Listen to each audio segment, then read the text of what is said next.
था तो जिस तरह से सारी सड़कें टूटी पड़ी हैं, जिस तरह से यहाँ पे कोई बेसिक सुविधा नहीं है, आम आदमी पार्टी की सरकार वो सारी सुविधाएं दिलवाएगी और आपको किसी भी हालत में यहाँ से हटने नहीं देगी और आपकी जितनी भी इस इलाके के विकास के कार्यक्रम में वो सारे पूरे करेंगे।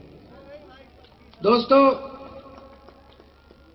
पिछले कुछ दिनों से ये साफ होता जा रहा है दिल्ली के अंदर कि भारतीय जनता पार्टी बुरी तरह से बौखलाई हुई तो है, डरे हुए हैं जी, बुरी तरह से घबराए हुए हैं। ये गलत तो नहीं कह रहा जी? ये सारे इकट्ठे होते जा रहे हैं जी। हम लोग सारा दिन सोचते हैं दिल्ली का कैसे विकास करेंगे, गरीबों का कैसे विकास करेंगे, घर घर में पानी कैसे पहुंचाएंगे, सड़कें कैसे बनाएंगे, और ये सारे जन इकट्ठे हो गए और ये सारे जनों, इनका एक ही काम है, एक ही एजेंडा है, केजरीवाल को कैसे हराना है। इनका एक ही एजेंडा है कि केजरीवाल को कैसे हराना है और हम सारा दिन सोचते हैं दिल्ली का कैसे विकास करना। भारतीय जनता पार्टी पहले लोकसभा चुनाव जीती, फिर वो महाराष्ट्र के चुनाव जीते, हरियाणा के चुनाव जीते, झारखंड के चुनाव जीते। दिल्ली में आके उनकी सांस अटक गई बीजेपी की। दिल्ली में इनको लग रहा हारेंगे बुरी तरह से। गलत तो नहीं कह रहा जी? दिल्ली में अभी 2 महीने पहले इन्होंने अपने 200 एमपी भेजे, बीजेपी वालों ने एमपी की सेना भेजी, 200 सांसद भेजे, बोले आम आदमी पार्टी को हरा के आओ। वो सारे जने आए, उन्होंने सभाएं करने की कोशिश करी। आपने टीवी में देखा होगा 7-7 एमपी तो स्टेज पे बैठे होते थे और आगे 20 या 25 आदमी होते थे, वो भी खरीद के पैसे देके लाते थे ये लोग। तो जब ये 200 एमपी की सेना फेल हो गई तो उनको वापस बुला लिया।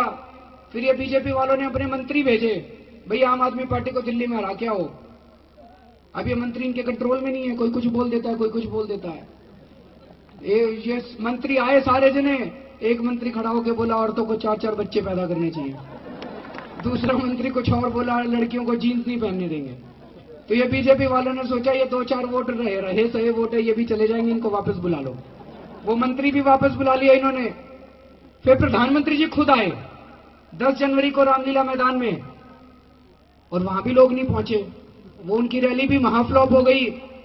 तो बीजेपी वालों को यह तो पता चल गया जी दिल्ली में हार रहे हैं बुरी तरह से। 10 फरवरी को चुनाव के नतीजे आएंगे और उसमें पता चलेगा, घोषणा हो गई भी बीजेपी हार गई। तो बीजेपी क्या कहेगी, क्यों हार गए? तो अब किरण बेदी जी को लेके आए हैं, 10 फरवरी को कहेंगे किरण बेदी ने हरा दिया। अब इनको एक ऐसा आदमी चाहिए जिसके सिर पे ठीकरा फोड़ेंगे 10 जनवरी को, भाई किसने हरा दिया? किरण बेदी ने हरा दिया। इसलिए लेके आए हैं। बाकी बीजेपी हार रही है जी बुरी तरह से। आज मैं आप लोगों को बधाई देने के लिए आया हूं। आप जीत रहे हो, जनता जीत रही है, आम आदमी जीत रहा है और भारी बहुमत से जीत रहा है। अब आप लोगों ने 7 महीने पहले बीजेपी को वोट दिया, बड़ी आस लगा के, बड़ी उम्मीद के साथ वोट दिया था। लोगों ने सोचा ये कांग्रेस तो खराब है, बीजेपी को वोट देते ही ये कुछ करेगी।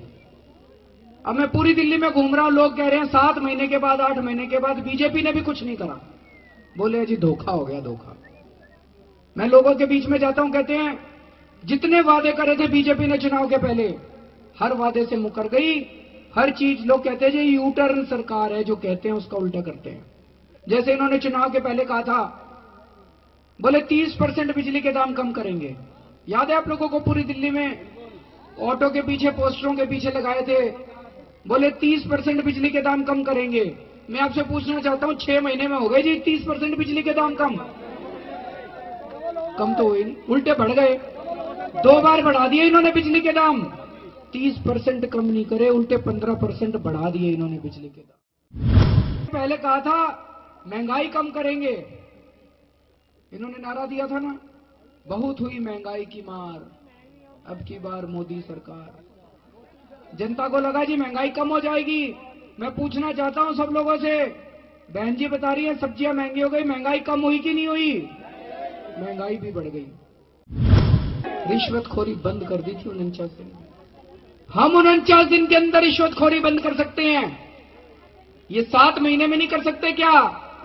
कर तो सकते हैं, नीयत खराब है इनकी। गलत तो नहीं कह रहे जी? नीयत खराब है। हमारी नीयत साफ थी, इसलिए हमने 49 दिन में कर दी। इनकी नीयत खराब है, 7 महीने में नहीं करेगी। फिर इन्होंने चुनाव के पहले कहा था झुग्गी नहीं तोड़ेंगे। बोले झुग्गी नहीं तोड़ेंगे, पक्के मकान बना के देंगे, जहां पे झुग्गी है वही मकान बना के देंगे। कहा था कि नहीं कहा था? और अब चुनाव के बाद 7 महीने में दिल्ली में एक एक करके सारी झुग्गियां तोड़ते। यहां इतने सारे लोग खड़े हैं जी, एक बात बताना, बिजली का मीटर किस किस का तेज चल रहा है? सबका तेज चल रहा है जी, सबका बिजली का मीटर। ये पता है किसने लगाए हैं मीटर? ये पंजाब केसरी अखबार है जी। मैं नहीं कह रहा, इस अखबार में लिखा हुआ है।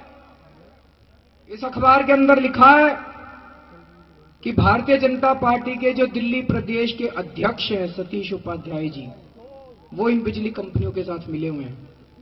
और ये मैं कागज लेके आया हूं जी उसके।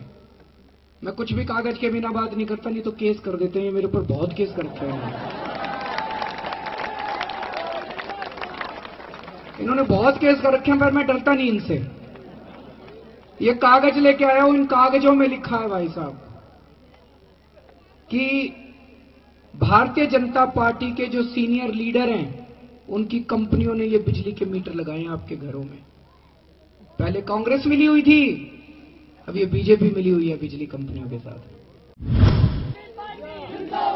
अभी प्रधानमंत्री जी आए थे दिल्ली, आप लोगों ने भी सुना होगा भाषण उनका।